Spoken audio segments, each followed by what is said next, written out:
I'm here at LaMama with Kevin Augustine, and his play, The God Projekt, is coming here starting Friday.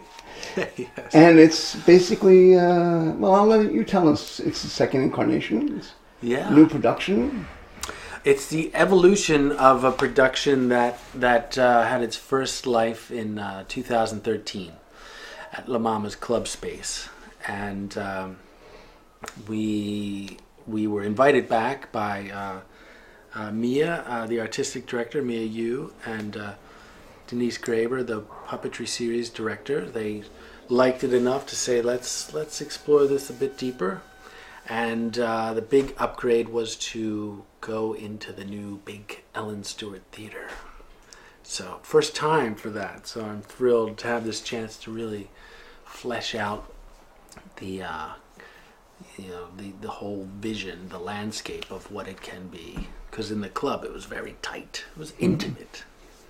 Yeah. And the origin of the idea, what was it that prompted you to come up with this idea? Long ago, I think I started working on this. It's kind of based, it's always been based in the roots of my relationship with the puppets, the creator and the created, and that whole motif of control and giving of life and responsibility for this being you bring into the world. And I had a show in 2000 that was called 10, and it dealt a lot with that. It was really riffing on the Frankenstein story, kind of a modern day take on that. And I just kind of kept thinking about that and just kind of pushed the possibility of the character of a creator. And I was like, what's the limit? I was like, oh, okay, God, creating the world and all of us. So I started to play with that relationship. And the result was in 2008, we did a piece called Bride at PS 122. So that had its life. That was a really big show. It was 15 people in the cast, 5-person ensemble band, live band, and really wanted it to have an afterlife, to tour, but it was too big. It was too big to get on the road. That many airplane tickets and hotel rooms, nobody was saying, yes, we're going to fund this. So it laid dormant for a while, but the story about what evolved was about the relationship between the father god and the mother goddess, and this secret ancient partnership between them, and the love story that existed, the marriage between this cosmic union of the male and the female, and the separation and what's the consequences of that, because our 3 big major monotheistic religions are all about the father, all about the guy, and where's the girl, and the loss of her, and the consequences of that. And the way I see it, that sense of male overkill of testosterone and domination has got an effect on women for sure, and on the environment, on the planet. All the situations we're dealing with now globally that are like at crisis, I think, is a direct root from that ideology of the male is in control.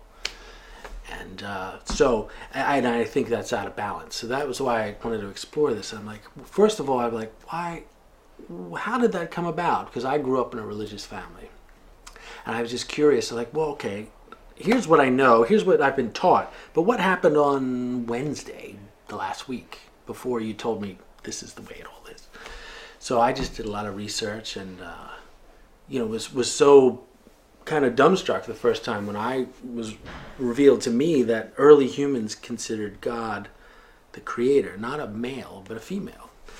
Because it was just a logical connection between the magical powers of the woman be able to give birth. They didn't make the connection between, the sexual act and the act of pregnancy.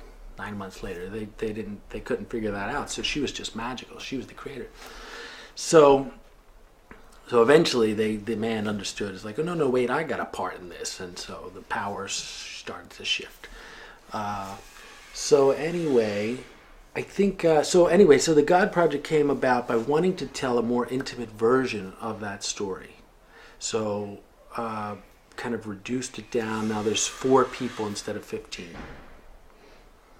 And for the original production at the club, you only had one helper.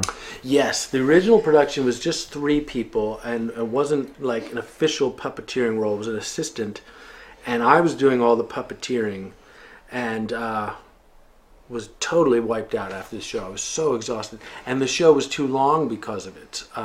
It just would take so long for me to finish acting, lights down, then get over here and get in the puppet and lights up, and then go back. And I just had this image, this kind of ambition of wanting it to be a solo show. I was really wanting to have a new solo show, and I was trying to force it to be that. And I realized, fine, it's not the right vehicle. It's not the right show. So this is so much better, in my opinion, to have opened it up to bring in 2 puppeteers. Nice. Yeah. So it really allows for the kind of the main heartbreak drama in the Bible is God creates humans, and then something goes wrong, and he says, get out. So there's a distance, there's a separation. So to have those puppeteers be able to keep the puppet alive, separate from my character of God, it resonates more for me, and I think for the play. And this production has a much bigger set from what I noticed. Yeah. Our first set, the inspiration was God as a hoarder, this cluttered office where it just is all totally disorganization, and that worked for that space. But it was I started to rethink it. I thought maybe there's room for something a little bit more atmospheric and spatial, not as dense. I thought, heaven, this barren landscape, should be more in the shadows and just less cluttered. So, and also there's this whole conceit of bi-level. We've got heaven, and then we've got heaven's basement. So now with this larger space, we have an actual physical subterranean realm, because we have the grid height to raise this up. So our set designer has built a platform for God's office 6 feet off the ground. It's kind of this island, this isolated fortress that he exists on. So, yeah.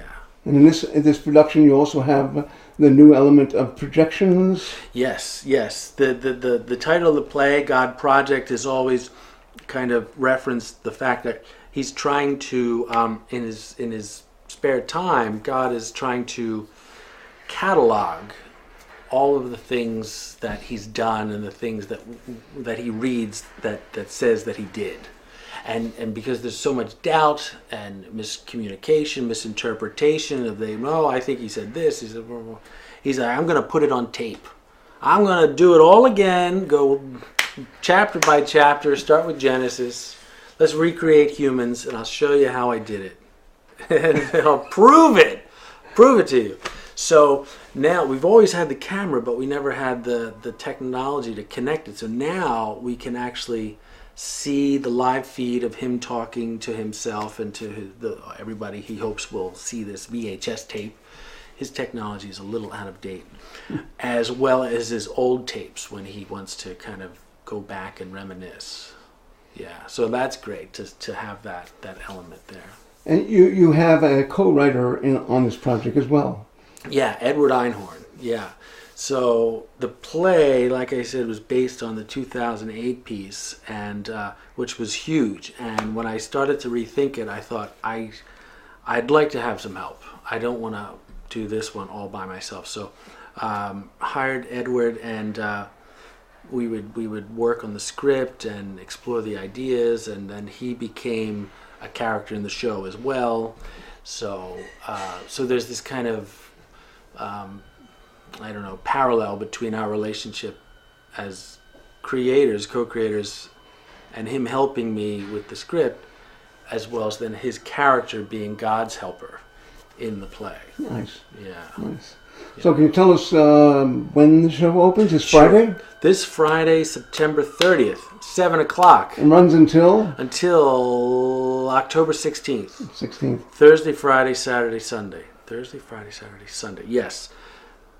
3 nights at 7, Sunday at 4. And it's Ellen Stewart Theater Ellen at Stewart LaMama. Theater at LaMama. Thank you very much, Kevin. Thank you, Jim. Appreciate it. All right.